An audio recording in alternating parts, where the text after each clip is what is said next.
thewellnesscouch.com, streaming wellness into your lives. Welcome to Love Life, featuring your hosts, Rebecca Detman and Jane Donovan. The sun shines bright as it moves across my face. Welcome to Love Life. I'm Rebecca Detman. And I'm Jane Donovan. This is our favourite thing to do every week, and we hope it's your favourite thing to do too. And we're talking today about communication, and we're talking about lots of fascinating things to do with being a good communicator, speaking your truth, building rapport, how to, improve your relationships, both personally, professionally. This is actually a really great topic that's going to cover so many areas and so many different areas of your life. Don't you think, Jane? I think it's the absolute number one most important thing that we need to really put effort into mastering. Other than self-love. Yeah, actually, we'll make it number 2. Yes, I agree with that. Yes. Self-love is still number 1 on the list. If you haven't heard that episode, go listen to that episode first. But communication is not far behind, because it really, as human beings, unless you're really, really fine-tuned to energy and body language and things like that, communication is where it's at, and we are in the age of information technology.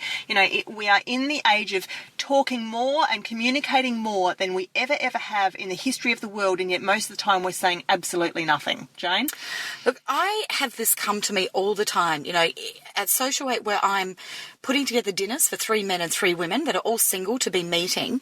It's fascinating how many people really have lost the art of being able to communicate. And do you put that down to things like just too much phone use, too much internet use? Just what is it? I think it's that, but I also think that as people get older, they get busier in the routine of their life, and they're not stretching and doing new things. And if you're not meeting new people, if you're not having new conversations, you're not in the art of building rapport with new people. I think it's fascinating because a lot of children as well, children just don't seem to have the really polite etiquette sort of manners. In the olden days, children, were taught how to speak to adults, how to answer the telephone and all those sorts of things. And we just kind of grunt now, and we just sort of, I don't know, we've lost a lot of those niceties. And, I even think about Jane Austen's time. All people did was sit around and politely banter. Oh, here we go. This is the Victoria. I don't know if our listeners realise, but Beck's a bit of a Victorian girl at heart. Yeah, but there's so many amazing things about the world which we lost in about 1 to 2 generations. The art of letter writing and being able to put thoughts down eloquently and articulately. We don't even use, thoughtfully placed words anymore. We don't actually speak or write beautifully anymore. I think that it's fast. It's about fast. It's fast. about fast and direct, which is very alpha, isn't it, Jane? It's that sort of very fast, direct, almost alien type way of bang, controlling, bang, bullet energy. Make it happen. Yes. And so the slowing down, it's like the slow food, fast food sort of movement. It was almost like the slowness of communication. We now have such a short attention span that, if a soundbite on the news can only go for a few seconds, if you go back to news in the 70s or 80s, you could watch somebody talk like a politician would talk for up to a minute or longer on the news, and now you only get a 3-second grab, you know? And radio is the same. It bounces from one thing to the next thing to the next thing so fast, sometimes it's almost like an assault to your ears, it's like an information overload.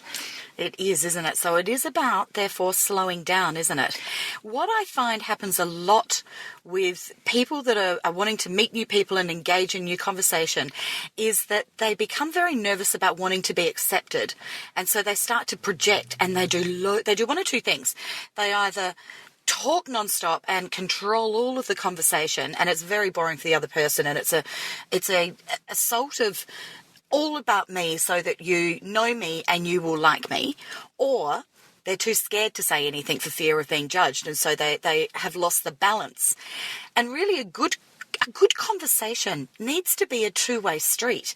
It needs to be equal. It needs to be balanced. It needs to be a ping-pong match. You would say something. You would throw a question to the other person or ask for their opinion on something. You listen to what they say. You then give a comment to them that says that you've heard what they've said. And you validate each other in this conversation evenly. So if you find yourself as one of those people that is quickly one-upmanship and telling all about you. So if somebody's talking about how they had a beautiful run this morning, mind you, this morning was 1 degree, but if you were, if you were out having a run this morning and you were sharing that, are you one of those people that would then say, oh, yes, I had a run too, but I actually went 20 Ks, and you one-upmanship all the time? You don't want to be doing this either. To build rapport is about respecting what the other person is saying, not making it become a competition. Because we've all been in those conversations and they're actually exhausting. You know, when somebody is just talking so much about themselves and there's those people that never ever ask you a single thing about yourself, and you can pick them. And sometimes they're actually very good friends. And they are people, fascinating. isn't it? My mum always comments on this. It's something she always picks up. You know, that's so-and-so. She says, I can have lovely time with her, and I've even been on holidays with her, but I can listen, I can clock it. We can talk for, a whole lunch, an hour and a half, and she'll never once ask me a personal question about what I'm up to. I have some people in my life like that. It's quite interesting. What is that about, Jane? Well, a couple of years ago, I decided to not share anything unless they asked. And then I would get these comments of, I just heard from so-and-so that you're doing this, this and this. You didn't tell me that. And I said, well, you didn't ask. Oh, fine line. I know. I know. It was, but having said that, these aren't people that are rich and dear in my life. They're just people that are in my life. But it is interesting. And so that is not rapport building. Yeah. Okay, because rapport building is you've got to set your intent first. So your intent is that you want to connect with another. Or is it that your intent that you want them to like you? You've got to look, what is your intent? Yeah. So I think a lot of people have their intent of, I want to be liked, I want to be approved, I want to be envied, or whatever your intent is. I believe the best intent for rapport building is that I want to be connected. Oh, that's nice. Because it's a two-way street. Yeah. And so I always, whenever I've got my clients coming in, I always, do a little prayer beforehand, but I will always ask for, I will always set my intent as wanting to be connected. And to me, that means that it is both of us feel a connection of commitment to wanting to know something about the other person and to find some common ground, to find some good in each other, something that we like to see in each other. Yeah. So how do you go about doing that? So the first thing is to set your intent for connection. Then the next thing is to start looking at body language. Words really are, unless you're doing a podcast, words really are only 90% of communication. It can be argued, some will say 70%, some will say 93%, but it is, the majority of it is non-verbal communication. So you've got to become aware of what your body language is saying, what your tone of voice is saying. So it might be the words are coming out, and haven't we all met those people who have been, oh, that's nice. And they've got the hidden agenda behind it, Yeah. And they'll say, I never said that. I said it was nice. I said I was very happy for them. And they're using their words as their defense, but everybody knows what their intent is behind those words. Yes. Their intent, their energy that they've put behind it, it's a different tone. And so it always fascinates me when people try and play that game, because I can read it so well. Oh, you can use words to be incredibly passive-aggressive. Yes. Say one thing, mean another, tone implies. Yes. And, of course, that's the problem, isn't it, with when things get lost on email, like sarcasm or irony and all of that kind of thing can get lost. Yes, I'm not a fan of using any of those methods in emails. Emails, you've got to be straight talking, really, And don't use those use those methods for particularly important exchanges of information. If you really need to speak your truth to somebody, or break up with somebody, you don't want to be texting this kind of stuff. No. It's not even fair. It's not fair. It's actually quite gutless, to be honest. I think so too. Absolutely. I feel that getting back to the body language, this is a skill that people really, really do need to perhaps look at embracing. You'll be amazed when you really start to study body language how much you really can give away about yourself that you're not wanting to give away, or how your body language might be working against you. So the art of building rapport is to mirror somebody else's body language. So if you're meeting somebody for the first time, you actually mirror your body to be exactly what their body is, as long as it's a positive body language. Yeah. If the other person is feeling defensive and they've got defensive body language, which would be hunched over, their shoulders might be turned side on, slightly away from you, their arms might be folded, they might be leaning a long way back, or might be leaning sideways away from you. You don't want to mirror that, because then you're both going for disconnection rapport building. Yeah. What you want to do is mirror it, but slightly make it warmer. Face gently more in towards them. Soften the arms. Have the hands clasped instead of folded. And then as you do this, you watch, they will start to mirror your body language. But people do this unconsciously. If you've ever noticed when you're with a girlfriend having a cup of coffee and she'll rest her hand, I can't speak today, chin on hand, you know what I mean? And you'll actually look down and notice you've adopted the same position almost subconsciously, and then she'll lean to her left side and you'll lean to her left side. People do this when they're naturally in sync. Yes. So as Jane is saying, if you're in a situation where this is really required, say a job interview or something that's subtle. Oh, it's fabulous for in the work arena. You can begin to just very, very, it is mimicking, but it's done so subtly that nobody's aware. No, well, this is all our politicians, all our leaders use these sorts of methods to build rapport. Yeah, and this is all NLP, isn't it, really? Well, it is, yes, absolutely. Which is why Neuro Linguistic Programming. Which is quite fascinating, because when I recently did a course on it, the reason I did it was that people for years had been saying to me, oh, you're an NLP practitioner. And first time I heard it, I didn't even know what they were talking about. The second time I heard it, I Googled it and realised I still didn't really quite get what it was about. So I went and did this course and realised a lot of it is about rapport building, and it is the body language, and it is the tone of voice, and it is the chosen words. The words you choose to speak. And when all of these are combined, they become so incredibly powerful that this is what the big names in the world, the Oprahs, the Obamas, major political leaders, this is actually the sort of training that they undergo with their... The O's. All the big O's. You know, I was O'Donovan. Shall I just put myself there? And Jane O'Donovan.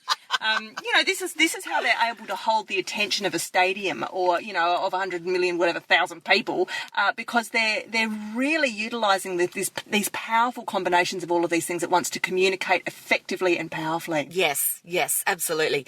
One of the things that I also found really interesting is becoming aware of when somebody is not in rapport with you.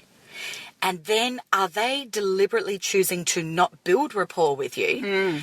And therefore you now have the choice. You've got that. You've acknowledged that. Now the choice is, do I let this go, or do I actually work on building rapport? So it's quite a powerful tool to be aware of when you can read somebody's not at all caring about being in rapport with me. It says everything. And I found it quite interesting that, there's been situations where I've thought, I just think I might just let this go. But it's just not necessary. It's not necessary. There's so much energy that can be read between the lines, isn't there? But then there are other times where I've gone, you know what, this person's feeling uncomfortable. They're not in rapport with me. However, because of the situation I'm in, it's actually my job to help them to get into rapport. And now I'm going to use all these different skills to try and get them on the same page. And it's a very beautiful, fulfilling feeling when you do manage to soften them and get them in rapport and find that they do start mirroring your body language, that they do start to soften it, they start to be more authentic in engaging in conversation. And, you've won someone over for whatever reason you're wanting to win them over. You're wanting to be connected to them. You know that famous book that's been around since like the 20s, what is it, How to Make Friends and Influence People, that sold like 8 billion copies? Yes. One of the things he says in there is sometimes just being a good listener makes people believe that you are the best conversationalist they've ever met, because sometimes if you meet somebody and they do need to just talk about themselves non-stop and you do all the right things, that and lean in on the hand and copy the body language and just listen, and at the end of the dinner party they'll say, that Jane, that was the best conversation I've ever had, and you actually hadn't told them anything. You haven't said anything. But it really works. I can't imagine why you'd need to use it. I guess in some situations if you need to placate someone or win someone around, or... Yeah, but it can also just be a good tool to help somebody to heal. If they just really need to they just need to get their stuff out. Jane said something brilliant this morning. Did I? Yes, I actually hadn't heard it put this way, and you really made me sit up and pay attention. It was something about when somebody's coming at you in aggro, if you hold a neutral space, you begin to extract the truth. What was it? The truth, yes. How did you word it? That you withdraw. I don't know how I worded it, but you said it brilliantly. If you're sitting neutral energy, so you're not projecting any tone, you're just in rapport, in genuine rapport of wanting to connect and not project, you can ask the questions and get the truth. Yeah, withdraw the truth. Yeah, absolutely. I don't think that was how I said it, but I don't know quite how I said it this morning.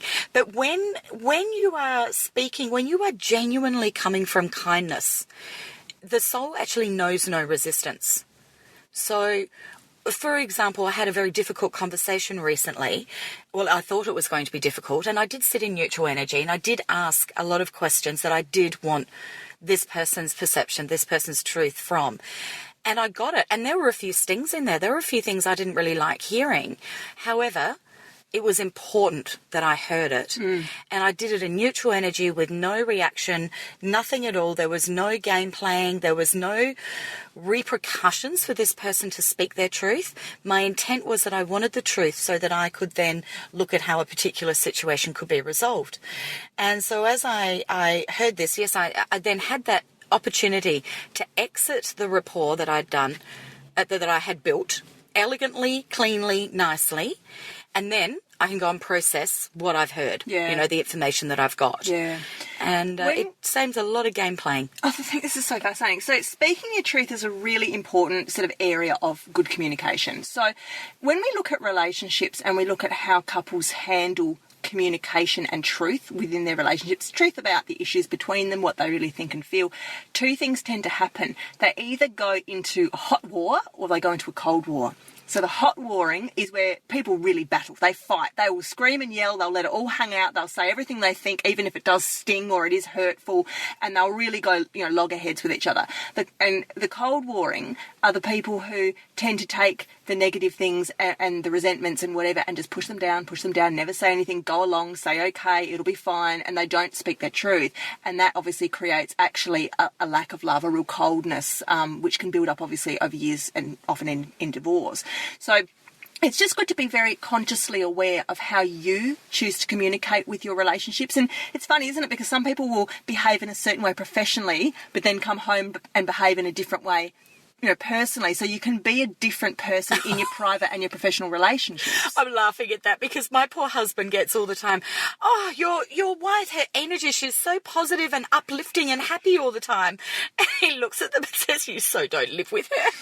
Are you sure you mean the same person? But this can happen, and I've seen this a lot actually in my professional life. I've seen often the head of the boardroom, male or female, is a very different creature at home with their intimate other. So anyway, I think that good communication in a relationship is something that is modelled from parents. Okay, we're not really taught it at school. We're not, unless you listen to Love Life podcasts as you're growing up. You're not going to be learning this kind of information just in the street. So people tend to go into their serious adult relationships exactly subconsciously the same way they begin channeling the way that mum and dad handle their discussions and disputes. Yes, and so therefore if you're not having success with the way that you're communicating, perhaps start by having a look at how mum and dad did or do communicate, and recognise that just because this is the way that you've learnt and this is the way you've always done it, doesn't mean it's how the way you always have to do it. You can change. People can change. Do you know, I actually had someone say to me last weekend that they said, do you actually believe, Jane, that people can change? And I said, yes, absolutely. People do change. Yeah. And they said, no, people don't really change. Really? Yeah, I couldn't believe they said that. I said, yes, people do change. Have they never seen an example of it in their whole life? Well, I actually ended the conversation there because I thought, I can't be bothered going into this battle. Let's talk about rapport. I exited that one.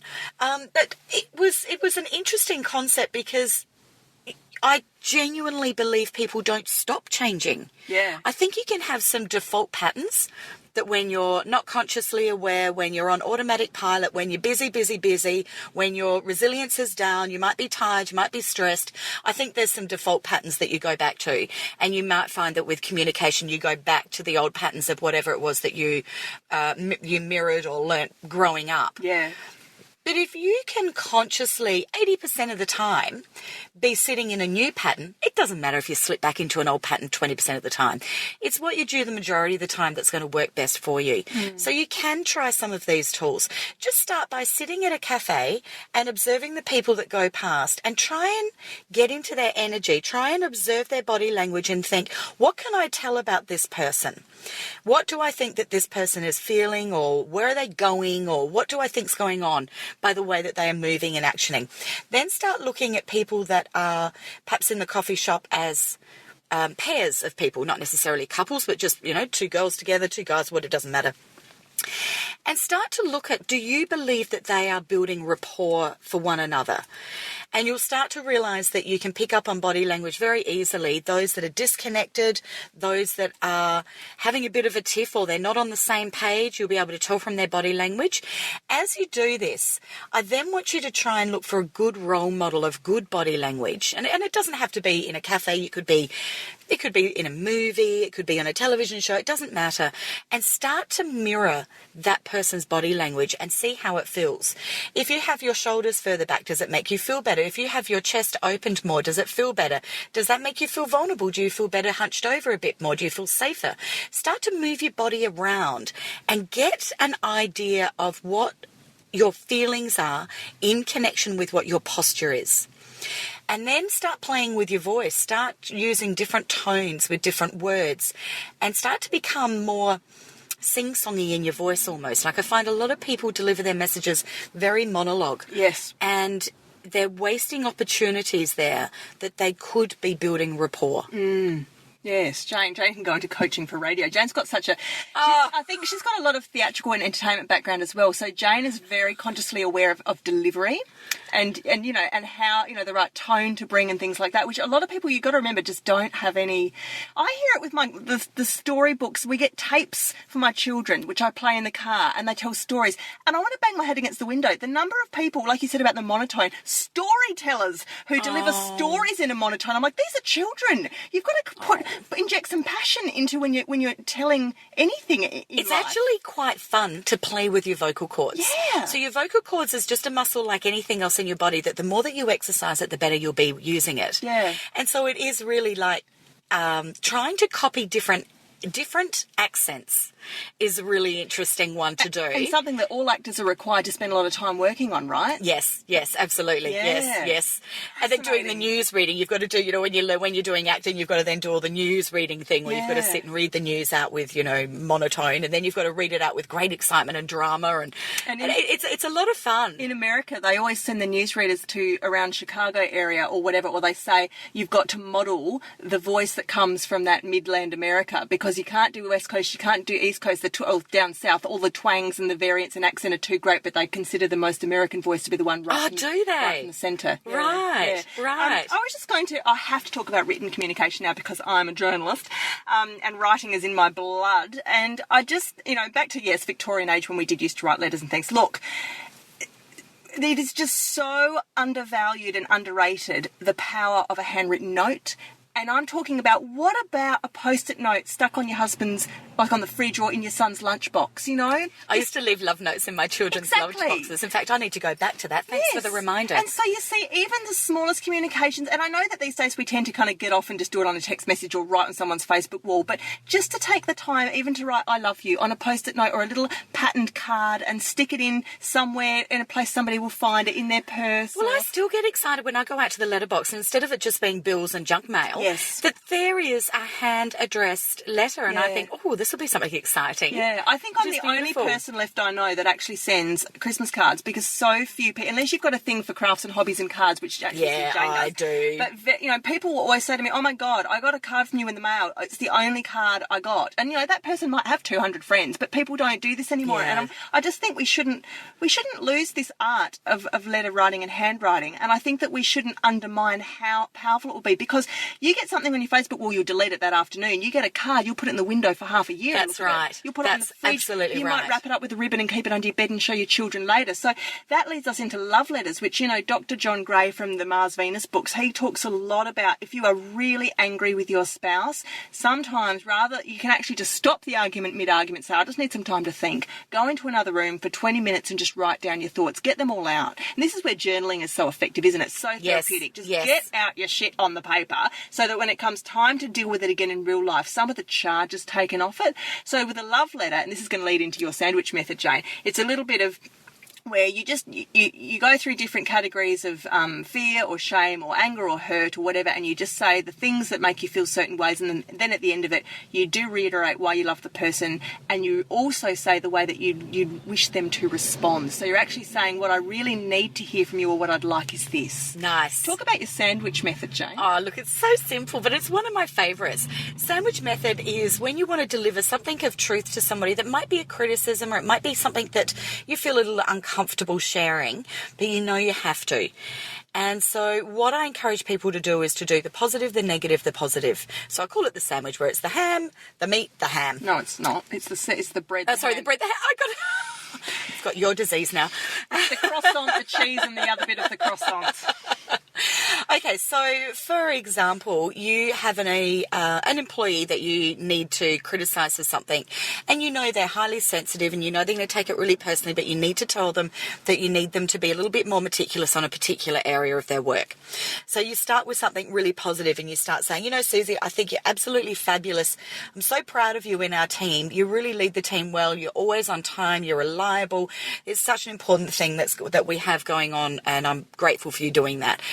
I would like it if you could pay a little bit more attention to your report writing. I'd appreciate it perhaps if you could get those to a couple pages longer than they have been. However, I want you to really keep up the good work that you're doing, because you're a very valuable member of our team, and looking forward to onwards and upwards from here. Yeah. Perfect, isn't it? Try it with your mother-in-law. You know, but you can do that with anyone. You can do that with somebody you don't want to go on a date with. In fact, actually, I do talk about this more in a lot of examples in my new book, which is now in print, How to Get the Date, which, if you do want to buy, janedonovan.com.au, if you're single and dating and want to date. But I digress. But there's a lot more that we can talk about on this sandwich method. It's a very simple one. It's such a cool skill. I used to use this when I was an entertainment producer and a choreographer, and I had some amazingly intelligent, very headstrong women in a particular dance troupe that I had, and they were very competitive, and they really didn't like it if I could teach one of them in front of the others, you know, it was not good. So I used to use this all the time, and they actually thought I was praising them. Yeah. And so in their mind, I might be, you know, oh, you're doing this great, blah, blah, blah. Could you do that bit more? But, you know, get that leg a bit higher, whatever, blah, blah, blah. All they're hearing is, oh, she's really happy with me, but I don't want to talk about my leg. I'm going to get that leg higher. Yeah. You know, it's a really motivational kind way of speaking your truth. Oh, I love it. Jane, I'm going to get you to tell everyone listening, just for fun, something you told me the other week, which I thought was fascinating. Oh gosh, I hope I can remember. You can, and it's about how the royal family interact with the general public. Oh, right. Okay. Look, their role is to make every person that they meet, feel incredibly comfortable to show their truth. And don't they do it well? They do it brilliantly. And who teaches They them? are the art. Well, they're all using NLP.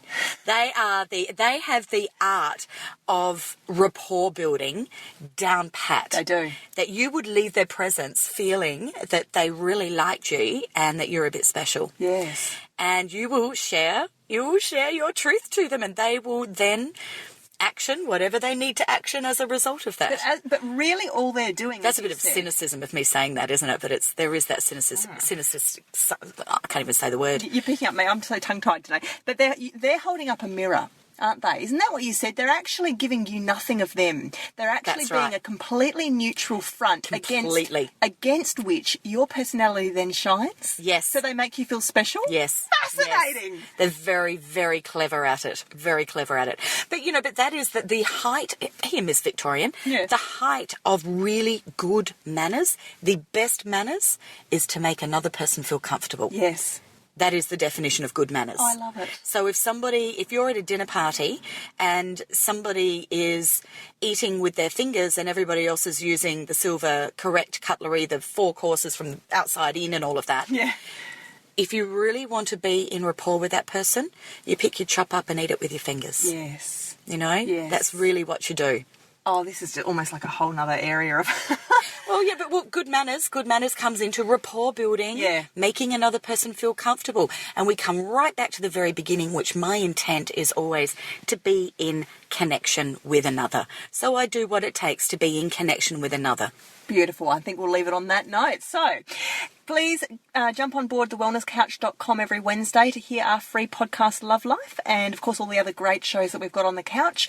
We enjoy doing this. We love doing this. If you guys have questions, comments, you've got ideas for topics you'd like us to cover, please that's what we're here for. So just jump on Facebook, message us, tell us on the wall, do all those electronic communications I've just You could put pen to paper and write to us. Gift card. Send us a gift card, and we'll stick it on the fridge for a whole year and look at it and feel happy and warm and fuzzy. Yeah, inside, won't we, Jane? beautiful. All right. So yes, please do so, and we will be here, of course, next Wednesday, as we are every Wednesday on the couch. I'm Rebecca Detman. I'm Jane Donovan. Have a beautiful week.